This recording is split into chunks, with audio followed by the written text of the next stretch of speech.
Time Magazine. Titre: Violence, sexe, art. C'est le nouveau cinéma, le nouvel Hollywood. Well, I'm Miss Bonnie Parker, and this here's Mr. Clyde Barrow. We've robbed banks. Bonnie Parker. Clyde Barrow. Tout au long des années 60, le code de censure est un mort-vivant, après Psychose. Et enfin, en 1967, avec des films comme Bonnie and Clyde, des films qui ont de la violence et du sexe explicite, C'était extrêmement violent. Les gens se faisaient tirer dessus en plein visage. C'était choquant et très inhabituel. Et si vous connaissiez le cinéma, vous pouviez voir que Bonnie and Clyde enfreignait toutes les règles du code de censure. Et ces films renversaient complètement, vous savez, le système de valeurs qui avait régné sur les films américains pendant des générations. Bien sûr, la scène pour laquelle le film est célèbre, entre autres choses, c'est la danse de la mort à la fin.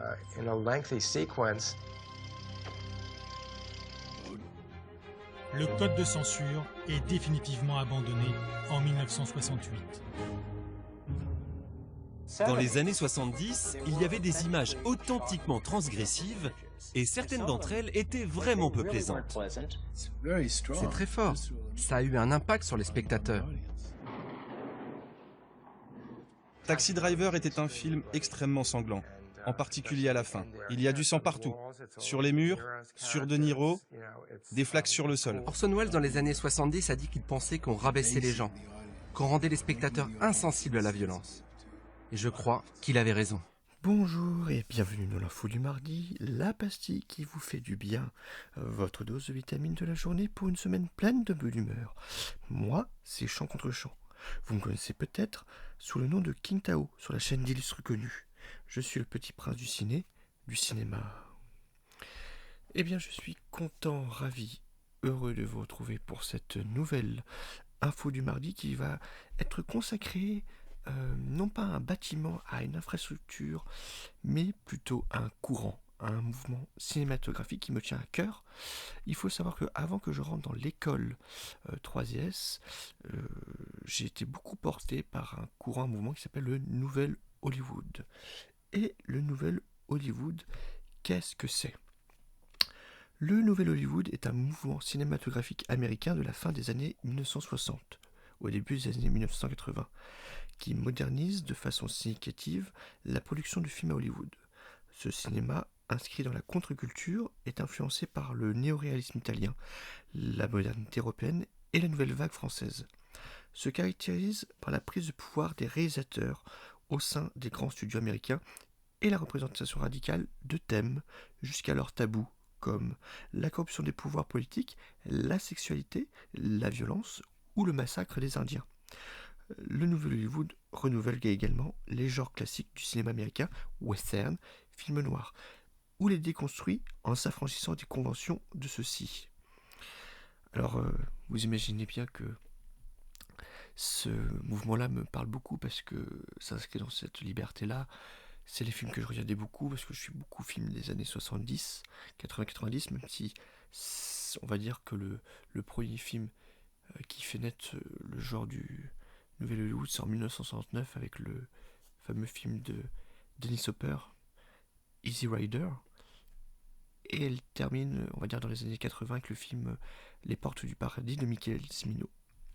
Mais en gros, la période relativement courte du Nouvel Hollywood est considérée comme une des phases les plus importantes du cinéma américain, du point de vue artistique, et révèle de nombreux réalisateurs comme Brian De Palma, Dennis Hopper, Francis Ford Coppola, George Lucas, Martin Scorsese, Michael Cimino et Steven Spielberg. Vous avez vu sur la photo, sur la miniature, il y a 5 personnes, 5 hommes qui sont les enfants, on appelle les 5 enfants du cinéma, qui sont Brian De Palma, Francis Ford Coppola, Martin Scorsese, Steven Spielberg, et je crois que je n'ai pas oublié... Ah si, ce sont les 5 que vous voyez sur l'image. C'est vraiment un genre que j'aime beaucoup parce qu'après il y a eu d'autres genres après quand je suis venu à l'école qui est le giallo, qui est un slasher italien qui mélange le thriller, le policier, l'érotisme, le film, le genre érotique, et la nouvelle vague hongkongaise, en tout cas le cinéma hongkongais, jusqu'à la rétrocession de Hong Kong à la Chine en en 1997.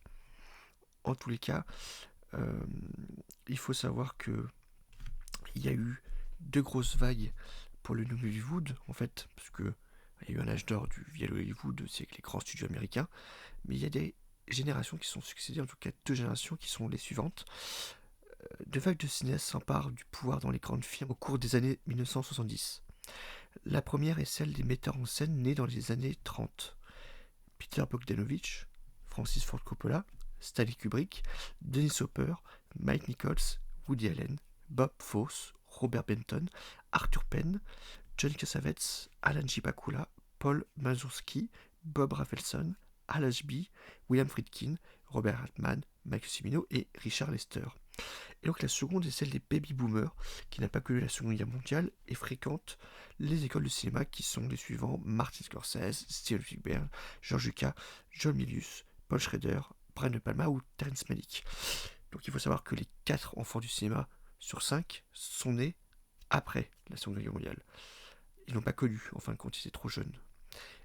Et donc il n'y en a qu'un seul qui a connu, dans les années 30, en tout cas avant la Seconde Guerre mondiale, c'est Francis Ford Coppola.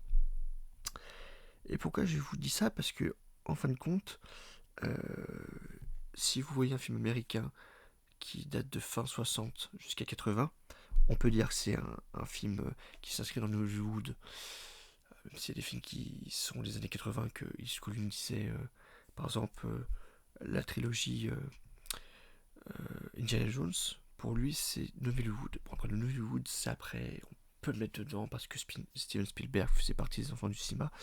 En tout cas, si on est très à cheval dessus, c'est les années, fin des années 60, on va dire 67, 68, 69, jusqu'au début des années 80 pour les films. Donc voilà, je ne vous parle pas des acteurs, des actrices, mais en gros je peux vous parler de certains films qui sont importants. Il y a en 67 Le lauréat de Mike Nichols et Bonnie and Clyde d'Arthur Penn. Film Bonnie and Clyde qui est très très très violent. Si vous l'avez vu, vous savez pourquoi. Et si vous ne le savez pas, allez le voir. En 1968, il y a eu La nuit des morts vivants de George Romero. En 1969, donc, je disais Easy Rider de Dennis Hopper, La Horde sauvage de Sam Peckinpah et Macadam Cowboy de John Schlesinger. En 70, MASH de Robert Altman. En 71, cette dernière séance de Peter Bogdanovich, French Connection de William Friedkin, Orange Mécanique de Stanley Kubrick, Le Parrain de Francis Coppola, l'homme de Lucas en 72, c'est la première partie. American Graffiti de George Lucas, parce que George Lucas n'a pas fait que Star Wars, la saga Star Wars née en 77, et La Balade sauvage de Terrence Malick. Chinatown en 74 de Roman Polanski et Le Parrain 2, la suite, de Francis Ford Coppola. Et en 75, Vol au-dessus d'un nid de coucou de Milos Forman. Super film à voir avec Jack Nicholson et Louis Fletcher. En 76, Taxi Driver de Martin Scorsese. En 77, Annie Hall de Woody Allen. Voyage au bout de l'enfer de Michael Cimino en 78. Apocalypse Now de Francis Ford Coppola, Manhattan de Woody Allen en 79. Et en 80, Raging Bull de Martin Scorsese et La Porte du Paradis de Michael Cimino, qui ferme d'ailleurs la porte de ce mouvement qui a été le Nouvel Hollywood. Et sinon, je peux vous dire d'autres réalisateurs, voilà, comme Alan J. Pakula, voilà, qui a fait Clute, À cause d'un assassinat, Les Hommes du Président, Arthur Penn, donc je disais Bonnie and Clyde, Alice Restaurant, Little Big Man, La Fugue, Bob Fosse, Cabaret, Lenny, Que le spectacle commence, Bob Rafelson, 5 pièces faciles, The King of Marvin Gardens, Brian De Palma, Sœur de sang, Phantom of the Paradise. Petite anecdote, sorti en 74, le méchant a un petit boîtier qui fait la voix, qui fait penser au futur personnage de Star Wars, sorti en 77, qui est Darth Vader. Voilà. Carrie au bal du diable, Clint Eastwood, Un frisson dans la nuit, L'homme des hautes plaines, Breezy, José Walsh hors la loi, Bronco Billy, Dennis Hopper, Easy Rider, The Last Movie, Don Alan Pennebaker, Don't Look Back, Monterey Pop, Douglas Trumbull, Silent Running, Francis Ford Coppola, Le Parrain 2, Conversation secrète et Apocalypse Now, George Lucas, THX 1938, American Graffiti et La Guerre des étoiles, donc Star Wars en 77. Joshua Hill, Butch Cassidy et le Kid, Abattoir 5, L'Arnaque, à l'HB, Harold et Maude, La Dernière Corvée, Shampoo, En route pour la gloire, Le Retour, Bienvenue, Mr. Chance, Jack Nicholson, Vas-y fonce, En route vers le sud, Herbert Ross, La Chouette et le Pussycat, Tombe les filles et tais-toi, Le tournant de la vie, Jerry Sasberg, Portrait d'une enfant déchue, Panic à Nipple Park, L'épouvantail, John Borman, Le point de non-retour, Délivrance, un autre film qui a été bien fait après, qui s'appelle Rangoon, sur la Birmanie, super film aussi à voir, je trouve mieux que La Déchirure. John G. Avildsen sur le tigre Rocky, parce qu'il a fait le 1, le 2, le 3 ont été faits par Sylvester Stallone.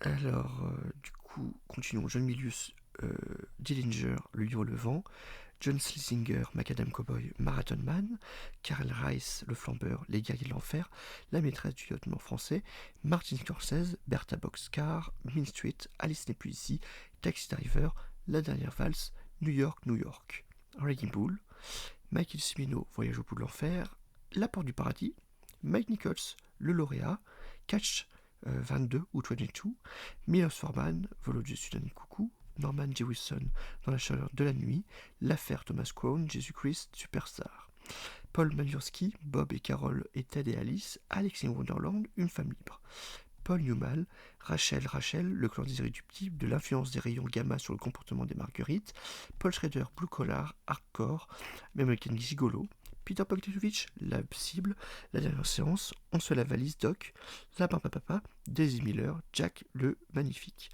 Peter Yates, Bullet, John et Mary, La guerre de Murphy, Les quatre malfrats, Ma femme est dingue, Richard C. Sarafian, Point Limit Zero, Le convoi sauvage, Le fantôme de Cat Dancing, Robert Mann, MASH, John McCabe, B, Le privé, Nous sommes tous des voleurs, Nashville, Trois femmes, Robert Benton, Kramer contre Kramer, Roman Polanski, Rosemary Baby, Chinatown, Sam Peckinpah, La Horde sauvage, Pat Garrett et Billy the Kid, Apportez-moi la tête d'Alfredo Garcia, Sidney Lumet, Le dossier Anderson, The Fancy, Serpico, Un après-midi de chien, Network Mamba sur la télévision, Le prince de New York, Stanley Kubrick, Orange Mécanique, Barry Lyndon, Shining. Steven Spielberg, Sugarland Express, Les Dents de la mer, Rencontre du troisième type, 1941. Sidney Pollack, On achète bien les chevaux, Jeremiah Johnson, Les trois jours du Condor, Warren Beatty, Reds, William Friedkin, French Connection, L'Exorciste, Le combat de la peur, La chasse, et Woody Allen, Prends l'oseille et tire-toi, tout ce que vous avez toujours voulu savoir sur le sexe sans jamais oser le demander, Woody et les robots, Annie Hall et Manhattan. Alors je sais une longue liste, non exhaustive, en tous les cas je l'ai pris sur Wikipédia évidemment, sinon j'aurais pas pu la dire d'une seule traite. En tous les cas, si ça vous intéresse, prenez un réalisateur, prenez un film, et c'est une liste de tous les films recensés de l'année 1967 jusqu'au début des années 80 du Nouvel Hollywood. J'ai juste terminé par vous lire un petit truc que j'ai trouvé dans un livre qui parle du Nouvel Hollywood, un livre de cinéma. Donc il met lui-même le Nouvel Hollywood de 67 à 80. Au fur et à mesure que le système des studios de Hollywood déclinait, une vague de cinéastes est apparue, qui a transféré les rapports de force des producteurs vers les réalisateurs. Bonnie and Clyde, sorti en 1967 et réalisé par Arthur Penn, n'a peut-être pas été le seul responsable de la fin du cinéma classique hollywoodien. Mais le seul film est devenu le symbole d'un nouveau langage qui a abandonné la production cinématographique traditionnelle, ainsi que l'approche fortement critique du sexe et de la violence imposée par le Motion Picture Production Code, vieux de plusieurs décennies. Si Martin Scorsese, Robert Altman et Brian De Palma ont mené la charge avec leur style plus audacieux, Francis Ford Coppola, Steven Spielberg et George Lucas ont prouvé une nouvelle catégorie de films à gros budget. L'influence des grands réalisateurs d'Hollywood demeure, mais elle est imprégnée du style et du caractère rebelle de mouvements comme la Nouvelle Vague qui a transformé le cinéma mondial. Les références artistiques du groupe vont du film Easy Rider 1969, donc de Dennis Hopper, à MASH en 1970 d'Altman, en passant par Le Parrain 1972 de Coppola, et La Balade sauvage en 1973 de Terrence Malick, Taxi Driver en 1976 ou Raging Bull de Scorsese, sorti en 1980. Les Dents de la mer en 1975 de Spielberg et Star Wars en 1977 de George Lucas. ont annoncé les films au scénario simple et efficace des années 80, mais une tendance à l'excès, comme en témoigne La Porte du Paradis en 82 de Mickey Cimino, a été un facteur du retour en grâce des producteurs. Au début des années 70, Altman semblait déterminé à réinventer les règles de tous les genres populaires, affirmant ainsi son rang parmi les cinéastes les plus marquants de l'époque. Nashville, sorti en 1975, poursuit son approche expérimentale du son et des personnages pour le réalisateur. Il s'agit du premier grand film choral d'une longue série qui se poursuit avec Un mariage en 1978, Shortcuts en 1993 et Gosford Park en 2001. Donc voilà, je vous ai redit les films que j'avais cités avant avec Wikipédia sur la liste. En tous les cas, voilà un peu les choses sur Nouvel Hollywood. Pour moi, aujourd'hui, le Nouvel Hollywood, c'est les cinémas, les boîtes de prod indépendants, comme A24, qui va sortir prochainement le film Maxime de Ti West, le 31 juillet, dont doit sortir normalement une vidéo, mais je vous préviens tout de suite que la vidéo que je devais faire sur Miyazaki et Saint-Exupéry ne sortira pas malheureusement le 31 juillet pour fêter les 80 ans de la disparition de Saint-Ex, parce que je n'ai pas eu le temps avec mes semaines de stage, mes week-ends où je travaillais, et donc en août je ne vais pas travailler les week-ends, donc je prendrai mon temps, et cet épisode sortira le 31 août, le samedi 31 août, avant la rentrée des classes en septembre. Je vais juste parler encore à nouveau de A24, la grève des réalisateurs, la grève des acteurs, des actrices et des scénaristes. Je pense que pour moi, le futur de Hollywood, le futur du cinéma américain, ça reste quand même A24. Pour moi, le nouvel Hollywood, le nouvel Hollywood. Il n'y aura pas de vidéo à proprement parler d'une heure, épisode, émission longue, mais il sortira une petite vidéo de 5 minutes, plus ou moins 5 minutes, sur Saint-Ex pour fêter le 31 juillet, pour fêter les 80 ans de sa disparition. Et voilà, c'est tout pour moi. En tous les cas, je voulais juste ajouter aussi, oui, j'ai oublié. En plus de ça, je pense que j'ai modifié des choses pour août. Vous n'aurez pas tout le temps info du mardi, reco du vendredi, mais je pense que je vais faire pour moi, pour que ça soit plus simple et que je fasse pas à l'arrache tout le temps, c'est de faire une fois le mardi, et une fois le vendredi. Donc une fois l'info, une fois le reco. Donc une semaine ça sera l'info du mardi, l'autre semaine la reco du vendredi, ensuite info du mardi, et à la fin reco du vendredi. Ça peut être le mardi ou le vendredi, mais en tous les cas il y aura bien non pas 2 vidéos par semaine, mais une vidéo, plutôt un podcast, soit l'info du mardi, soit le reco du vendredi. Ça c'est tout le temps, c'est permanent. Et il peut y avoir des émissions, des épisodes anniversaires de 30 minutes, et comme tous les mois, à la fin de chaque mois, un épisode, une émission longue d'1 heure. Et donc rendez-vous donc le 31 août pour voir l'épisode de Miyazaki.